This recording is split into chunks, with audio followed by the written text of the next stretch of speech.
नमस्कार, आप देख रहे हैं अमृत वर्षा न्यूज। आपका स्वागत है।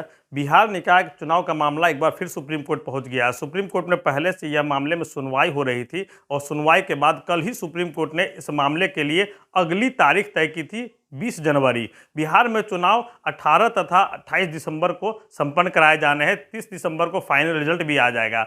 तो ऐसे में यह कयास लगाए जा रहे थे कि सुप्रीम कोर्ट में सुनवाई की जो तिथि मुकर्रर की गई है 20 जनवरी, उसके पूर्व ही बिहार में निकाय चुनाव संपन्न करा लिए जाएंगे। लेकिन सुप्रीम कोर्ट में याचिकाकर्ता सुनील कुमार के अधिवक्ता ने इस मामले की तत्काल सुनवाई के लिए पिटीशन दाखिल किया है। दरअसल याचिकाकर्ता के वकील के माध्यम से यह जानकारी हमें प्राप्त हुई कि चूंकि चुनाव दिसंबर माह में संपन्न होने हैं और सुप्रीम कोर्ट में सुनवाई 20 जनवरी को मुकर्रर की गई है, तो इस मामले की महत्व को दर्शाते हुए एक पिटीशन दाखिल किया गया है, याचिका दाखिल किया गया है, जिसमें इस पूरे मामले की सुनवाई तत्काल कराने की अनुमति मांगी है। अगर सुप्रीम कोर्ट इस याचिका के आधार पर कल या परसों इस मामले में सुनवाई करता है तो राज्य सरकार को अति पिछड़ा वर्ग आयोग के द्वारा, जो राज्य सरकार के द्वारा गठित अति पिछड़ा वर्ग आयोग है, जिसके द्वारा रिपोर्ट तैयार की गया है ओबीसी आरक्षण को लेकर, उसे सुप्रीम कोर्ट में सौंपना पड़ेगा और सुप्रीम कोर्ट से उस रिपोर्ट को मंजूर करवाना पड़ेगा।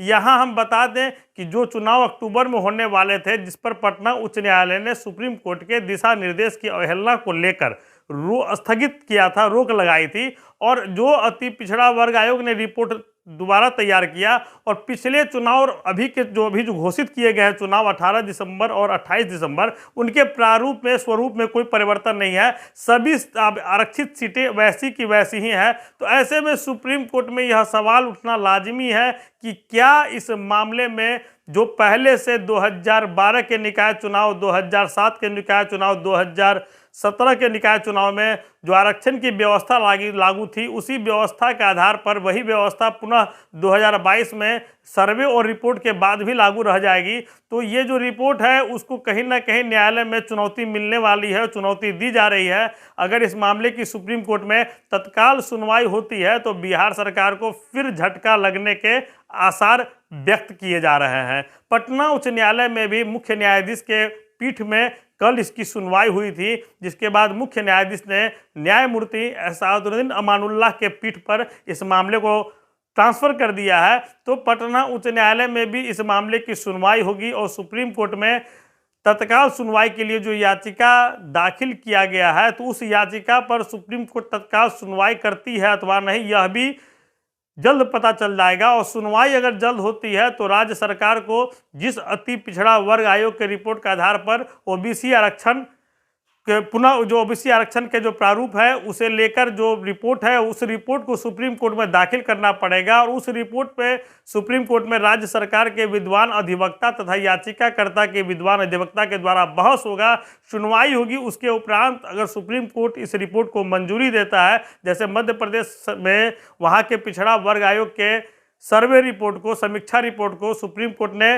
मंजूरी दी थी, और इसी कारण बिहार सरकार को भी उम्मीद है कि यहाँ के भी अति पिछड़ा वर्ग आयोग के रिपोर्ट को मंजूरी दी जाएगी। तो मंजूरी मिलने के उपरांत ही चुनाव संभव दिखते हैं। वैसे सुप्रीम कोर्ट के न्यायाधीश पर निर्भर करता है कि माननीय न्यायाधीश इस मामले में किस नज़रिए से, किस रुख से देखते हैं और किस आलोक में इसके फैसले लेते हैं।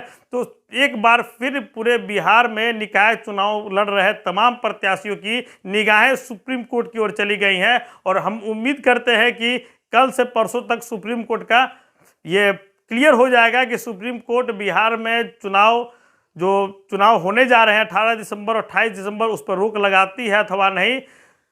जो इस मामले में जो जानकार विश्लेषक हैं उनका अलग अलग मत है। कुछ विश्लेषकों का मानना है कि सुप्रीम कोर्ट चुनाव की तिथि को एक्सटेंड करने के लिए कह सकता है। वहीं कुछ विश्लेषकों का मत है कि मध्य प्रदेश सरकार के द्वारा जिस प्रकार मध्य प्रदेश में जिन बिंदुओं पर वहां उल्लेख किया गया था, जिन बिंदुओं के आधार पर जो मध्य प्रदेश सरकार को चुनाव करवाने के लिए मंजूरी मिली, उसी प्रकार बिहार सरकार को भी सुप्रीम कोर्ट मंजूरी दे सकती है। बहरहाल जो होना है वह सुप्रीम कोर्ट में सुनवाई के दौरान होगा।